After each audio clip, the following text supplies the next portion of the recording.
Hi everyone, this is our official session 2 screencast and lesson in our Tech Odyssey. You should have already watched the introductory screencast for kind of the class overall, and then additionally you've completed one TED Ed lesson that utilized a video that was created by the makers of TED Ed that sort of explained its features and gave you a little taste of how it works. The rest of the screencasts that you'll be watching were made by me and then flipped into lessons, and that's actually what we're going to look at here, the options of how you can use TED Ed, because it certainly is a really neat website and has some great prospects. You already had a chance to peruse some of the lessons that exist on the TED Ed site, and in the video you saw them mention the opportunities that the TED Ed site affords with YouTube, and that's what this particular screencast will be about. In terms of what TED Ed does, and you already have an idea, it allows a user to create an online lesson that has a video, has questions, both multiple choice and open answer, has a place for putting additional resources, links to other websites, a link to an assignment, and then you can add some final thoughts, and it's all contained on one single page rather than students having to click around. And as long as students are signed in, as you are signed into the TED Ed site when you're completing the lessons for this class, a teacher can also see that the student has completed the lesson, and that gives an opportunity to assign homework points or assign interventions based on the student's performance. So in the way of using that in class, certainly you could do lessons that were based in specific rules or steps, especially if you are in a situation where you teach something that has labs, like consumer and family science or traditional science-based classes. You could do a video about how the lab procedures work or what the rules are for using the tools that are going to be involved in the lab.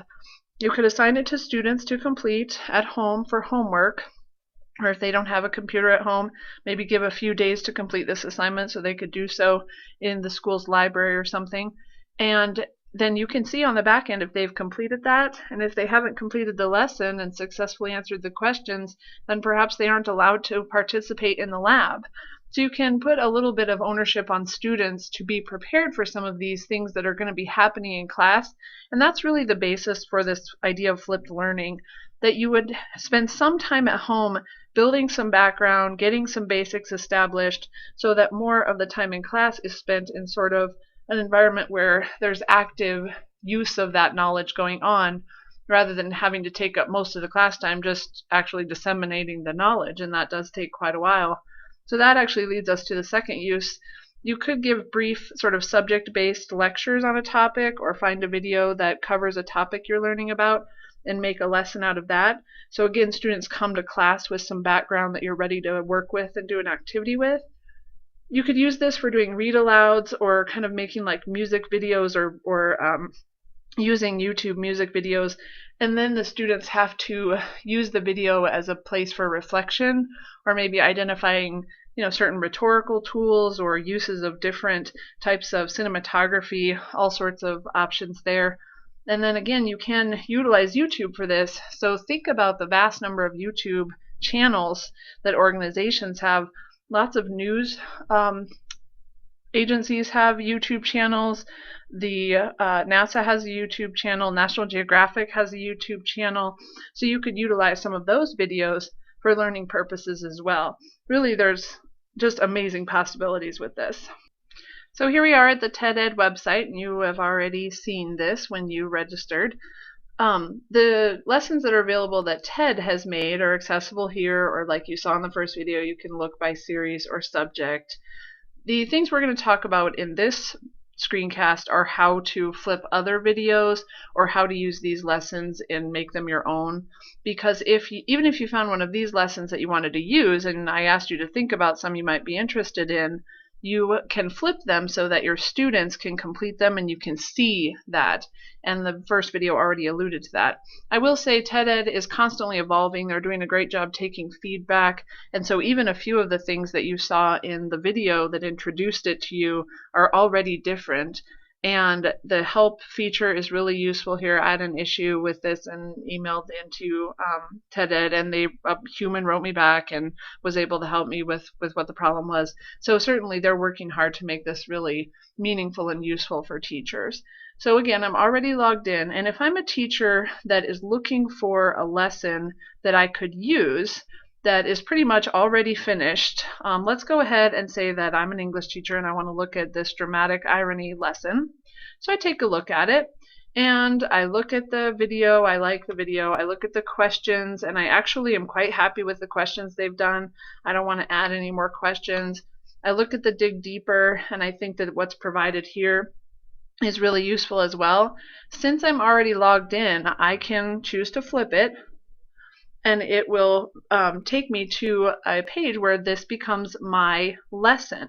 You can see created by Karen Barrett. I can leave the title the same and everything if I want to, but this is what allows me to use it with my students. So let's say, for example, as I said, you are just using this outright. You don't want to make any changes to it at all. You go down here, you click finish, and this is fed into your TED Ed account so that you're able to utilize it personally. This screen pops up when your lesson has been flipped. Here's the link that your students have to go and complete this lesson for your purposes on the back end to see that they've done it. You could put this up on your website or into your Edmodo. You could give it to students on the chalkboard and have them go to it. There's lots that you could email it to them if you'd like, and there's a couple of different options they have for sharing that are past that. You could tweet the lesson or put it up on Facebook if you use those things. Then again, here's where you might email your students. So you got to get this link to them, but once they have it, they're able to go to that and complete the lesson. So if we take a look at that on the back end, we'll go over here to you. Here's my account in TED Ed. You can see a lot of the lessons that you're going to be completing in my account here. And I can see that my lesson stats are that 0 students have completed this. Once students start taking the lesson at home, then they'll start to pop up into your lesson stats. So let's just do an example of that, and I'll be the student in this case and complete this lesson. So I can go to the lesson this way, but remember you give your students the link for them to be able to get to it. And I will mention here as a quick side note that if you're watching this TED Ed lesson and you feel like the screen's too small, you can always click the full size screen right here to make the video full size for you, and then when you hit escape it just goes back to the lesson, so you don't have to watch it in this little box, even though you can. So if you want to make my own lesson that you're watching right now full screen, you can do that. So we watch the video and then we complete the think on the questions here. So I'm going to click on think, and then there's these questions that I have to answer. So to save time, I've taken a moment and completed all the questions, and it says I'm all done, and then I can go on to that next dig deeper section here and use that as a student. That doesn't get recorded, the use of that, but now I've completed the lesson. And so I'm going to go ahead and go back to the home page. Since I'm logged in, I'll be able to see it on the other side. And here now I see that one student has completed the lesson and that it's me. In the way of the questions, I've completed all the questions and I got them all right on the first try. Now, if the student doesn't get it right the first time, TED Ed offers a way to put in video hints. And when you start playing with this, you'll see that.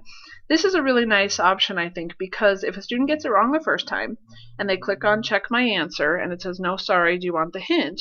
They can choose to take the hint or just continue on. And if you tell them that they need to do that in class and then send them home to watch this, you can see if they've done that. So even if they don't get it right on the first try, by looking at their responses, you can actually see if they took advantage of that and corrected their own incorrect answer. If I had gotten this wrong the first time, this would be the one I chose the first time, but this one would also be highlighted because I went back and corrected myself. And that's a really nice option for giving students full credit for sort of remediating their own misconceptions or incorrect answers. And if they didn't get it right and didn't try to fix it, you would just see that the wrong answer was highlighted, and that might then be used for assigning completion points or points in the way of making sure that students are using this for the right purposes. So it is true that they always can get a hint or they can correct their response here, but I think that that's useful in the sense of what this would probably be used for. And then this TED Ed allows you to go through and look at what the students answered, and then you can also see their short answers. You see clearly I didn't finish this, so you could evaluate their answers for complete And then also you can see up here that it does give you a little drop down menu. So if you have all your students that have finished this, you can toggle from student to student right here. So if we return then to our lesson page, I want to show you how to use YouTube videos for this purpose. And I'm really excited about this option also. If you search for a video on YouTube, and I'm actually going to recommend a series of videos here called Crash Course. So you just type that in as your topic, and you find all these great videos. These are very highly regarded, and they're really nice sort of summary videos on all these different topics. You can see here that there's all sorts of choices. So maybe I find one of these that I want to use in class, and I take a look at it. So I'm going to click on it here. It allows me to watch the video, and then I decide I like it. I just click flip this video, and I'm ready to start inputting my information. So like the original video said, you can literally find any video on YouTube, or you can make your own, as I'm making these with another tool I'm going to show you called Screencast-O-Matic. I'm uploading them to YouTube, and then I'm flipping them as lessons. So you can make your own videos or use YouTube, and then the possibilities become so much greater than just using the TED Ed lessons, although they also are quite good. I want to show you one that I've kind of already worked on a little bit so that we have time to take a look at how this all works. So now I'm back in my account here, and if I scroll down a little bit, here's one that I have created, and if you click on this, it's going to bring up the option to edit it, the little gear there. So we'll click on edit and see what I did with this.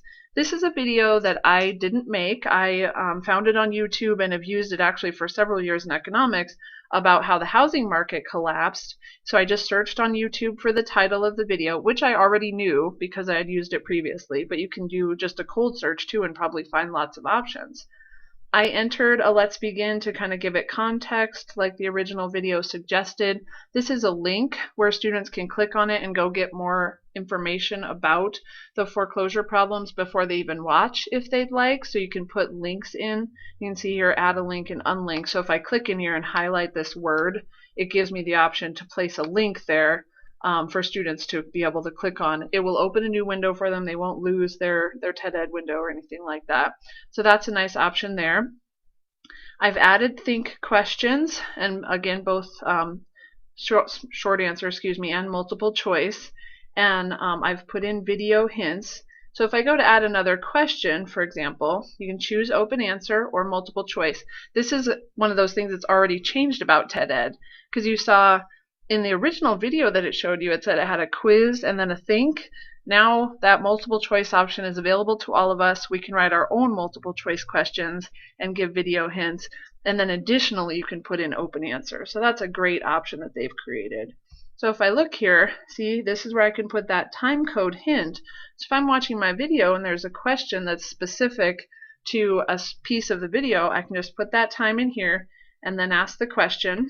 The answer option, let's put in a letter here so we can go to next. You can choose up to 5 options here. So especially if you're doing this for kind of an AP style course or something where 5 options are typical, you can utilize that. And then you indicate which option is correct right here. So if we go ahead and put in an option here and then put in another option here, and we'll say that this one's correct, we can click next. And then it gives us a preview of the question, and we're able to save it and add it to our list up here. This is how you add a question right here. And then if you add the questions in an order that then you want to reorder the questions and how the students see them, you can just drag them around under the sort tool for that portion and click save.